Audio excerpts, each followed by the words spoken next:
Bibigyan niyo ako ng 1,000, meron kayong 1 million pesos.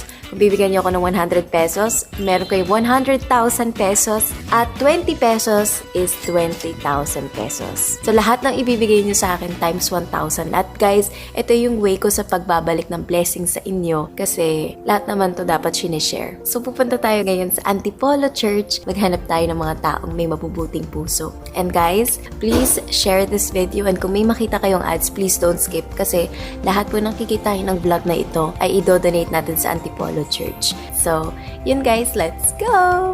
Transform! Okay guys, so ready na tayo. Magkano ba yun? 10 isa. Dalawa. Naman. Eh, sasabihin ako. 20,000 yun. 10 po. Meron po ako regalo sa inyo. Ito, 10,000.